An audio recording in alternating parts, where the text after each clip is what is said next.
కంటి అద్దాల నుండి శాశ్వత విముక్తి పొందండి. లాసిక్ సర్జరీ 14,000 మాత్రమే. వివరాలకు సంప్రదించండి. అందరికీ కూడా నా సంతోషాన్ని వ్యక్తం చేస్తున్నాను. ఇక్కడ ప్రత్యేకించి యంగ్ ఎంటర్‌ప్రెన్యూర్‌షిప్ గురించి కానీ ఎంటర్‌ప్రెన్యూర్ గురించి మీరు చెప్పాలి, ఏదైనా మాట్లాడాలి అంటే ఏం మాట్లాడాలి? ఎంటర్‌ప్రెన్యూర్‌కి ప్రాపర్ స్పెల్లింగ్ కూడా తెలియదు నాకు. ఏం మాట్లాడాలి, ఎలా చేయాలి దీని గురించి అంటే నాకు తెలియదు. నాకు అప్పుడు అనిపించింది, ఒక మనిషి అభివృద్ధిలోకి రావటానికి ఈ ఎంటర్‌ప్రెన్యూర్‌షిప్ గురించి మన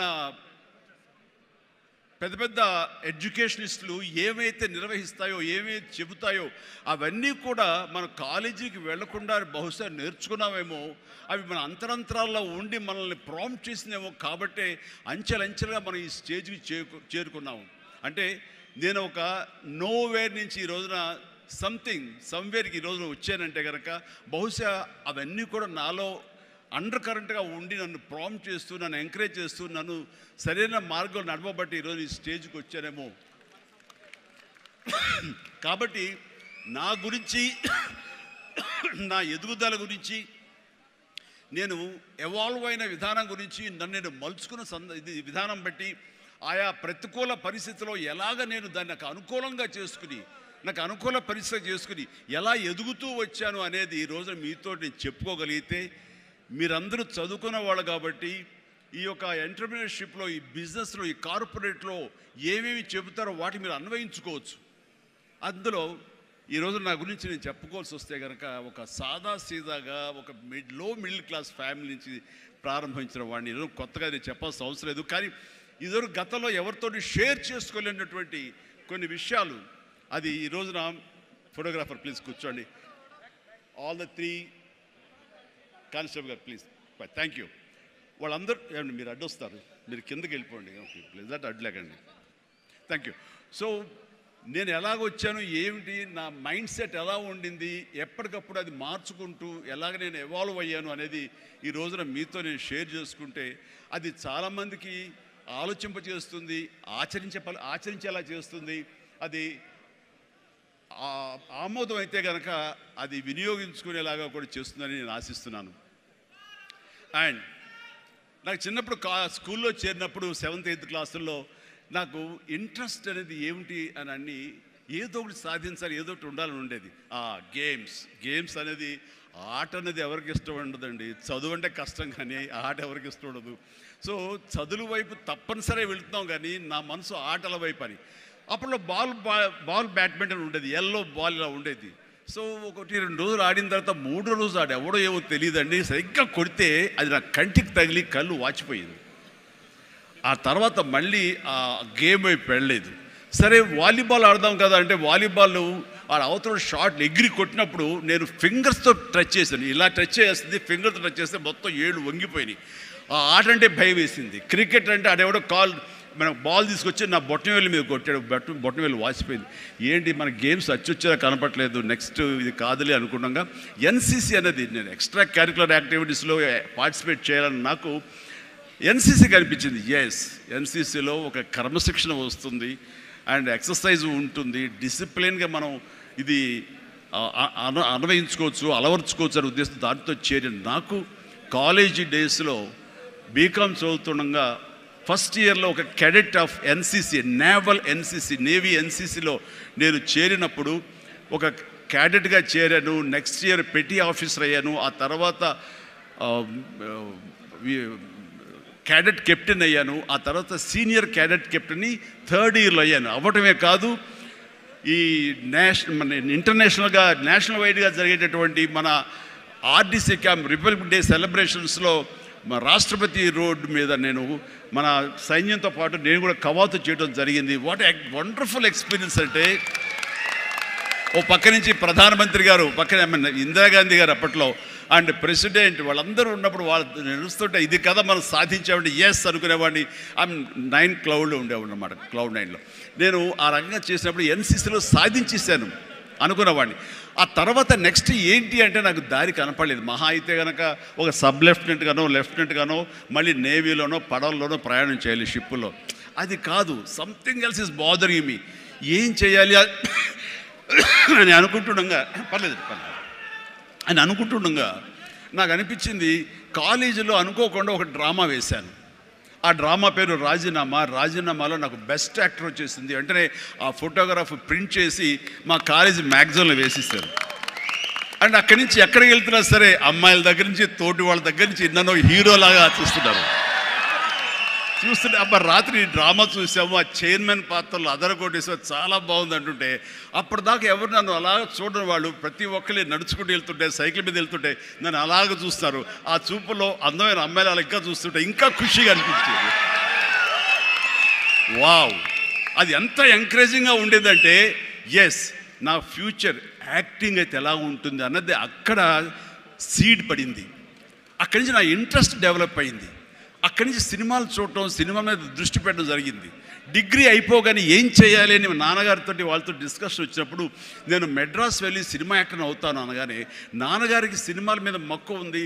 ఆ ఎక్కడ లోకల్గా సినిమా షూటింగ్ జరుగుతుండగా ఆ ప్రొడ్యూసర్ తోటి ఉన్నప్పుడు నాన్న 1-2 వేషాల్లో చిన్న చిన్న వేషాలు మహా అయితే సెకండ్స్తో ఉంటుంది, 1 minute కూడా ఉండదేమో. ఏ సెంటర్గా నాకు ఇది ఎందుకు చేయకూడదు, చెయ్యొచ్చురా, కానీ అది మన ఏరియా కాదు, మనకు ఎవరు తెలిసిన లేరు, అక్కడ దిక్కుముక్కు లేదు, నీకు ఎవరు ఆసటగా నిలబడతారు, బాసటగా నిలబడతారు, ఎవరిని చేయూతనిస్తారు, చాలా కష్టం, ఎక్కడో అన్నోన్ ఫీల్డ్కి వెళ్ళి నువ్వు రాణించగలవా, ఒంటరిగా వెళ్తున్నావు అని అంటే ఏదో గట్ ఫీలింగ్, నేను రాణిస్తాను అన్న నమ్మకం, నేను వస్తాను అన్న నమ్మకం. ఎందుకంటే ఏమనుకున్నా, ఏ బ్యాంక్ ఎంప్లాయీ అనుకున్నా, నాన్నగారిలాగా పోలీస్ డిపార్ట్మెంట్ అనుకున్నా, ఇంకోటి అనుకున్నా, నేవీ ఆఫీసర్ అనుకున్నా కిక్కి ఉండలేదు. అదే సినిమా యాక్టర్ అయితే యా అని అనిపించింది అని అప్పటి నుంచి సినిమా మీద దృష్టి పెట్టాలంటే నేను లింగులిట్టుకుంటూ వెళ్ళి 4 ఫోటోలు తీసుకుని ఆఫీసుకి వెళ్తే ఎవడో ఆదరించడు.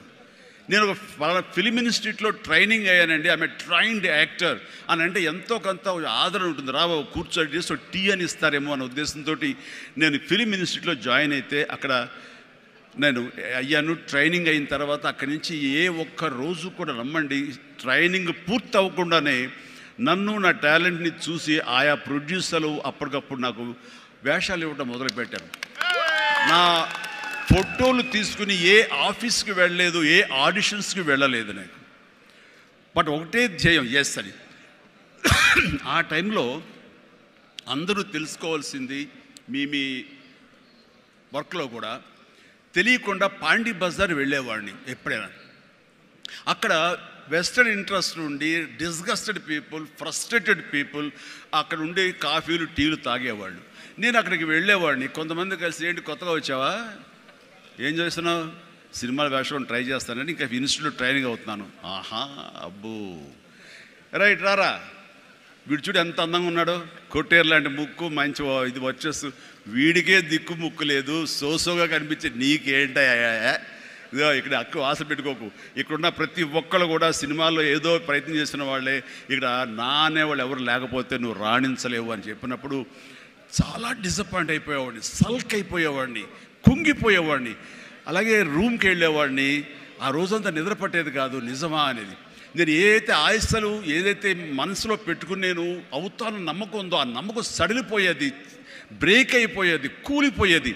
అప్పుడు నేను ఒక్కడనే, నాకు ఆంజనేయ స్వామి ఒక్కడే నాకు ఉండేవాడు.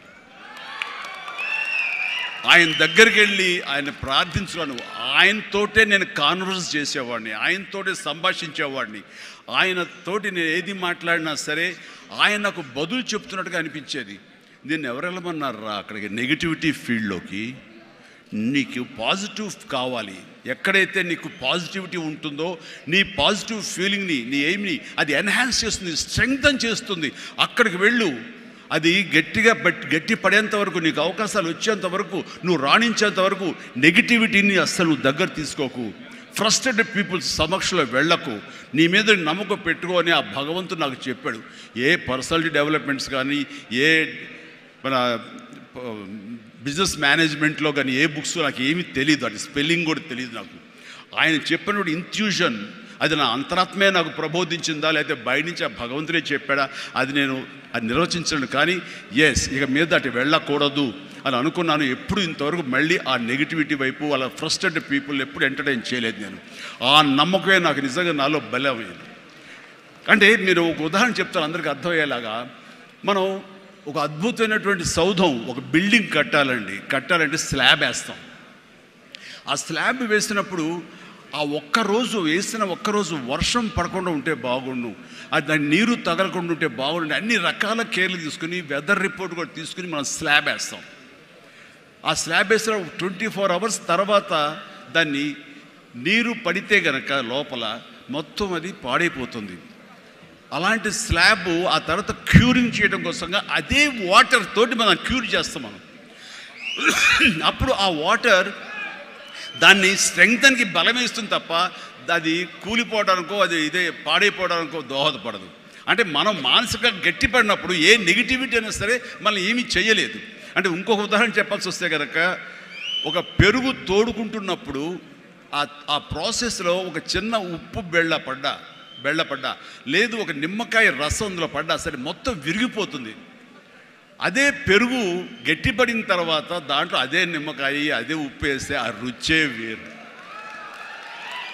అందుకని మనం ఆ యొక్క ప్రాసెస్లో ఉన్నప్పుడు, అది సాధించాలనే మన పట్టుదలతో ఉన్నప్పుడు ఎలాంటి నెగిటివిటీ ఉండకూడదు. నీ మనసునే నమ్ముకోవాలి. నీ ఎయిమే నీకు మెయిన్. కళ్ళ గంతల కింద గుర్రంలాగా నీ ఎయిమ్ వైపు నువ్వు సాధించుకుంటూ దాన్ని ఏమైనా సరే నా వశం చేసుకోవాలన్న పట్టుదలతో వెళ్తూ ఉండాలి. వెళ్ళేవాడి కష్టాన్ని నమ్ముకోవాలి, పర్సివరెన్స్ నమ్ముకోవాలి, డెడికేషన్తో ఉండాలి.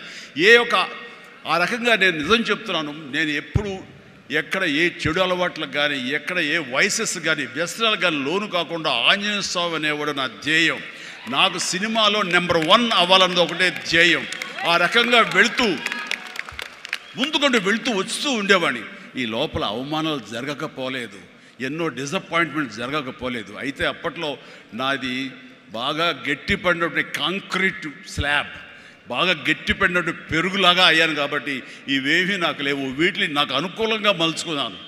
ఒక గ్రద్ద పైకి ఎగురుతున్నప్పుడు తన స్వశక్తితోటి పైకి ఎదగదు. కొంతవరకు ఎగిరిన తర్వాత అక్కడ ఉండేటటువంటి గాలి పవనాలని అదును చూసుకుని వాటిలోకి ఎంటర్ అయ్యి ఆ యొక్క కరెంట్స్తో అది ఇంకొంచెం హైట్కి వెళ్తుంది. అందుకని నాకున్న పరిస్థితులు నాకు అనుకూలంగా మార్చుకుని నేను పైకి వెళ్తూనే వచ్చాను తప్ప ఎప్పుడు కిందకి పడలేదు. ఈ రోజుకి పడలేదు. సినిమా ఇండస్ట్రీకి అంత ఇదిగా ఉన్నానంటే నాకు నేనుగా ఏర్పరచుకున్నటువంటి, నాకు నేనుగా చూసిన ఫిలాసఫీ తోటి ఆ యొక్క దీంతో ముందుకు వెళ్తూనే వచ్చాను.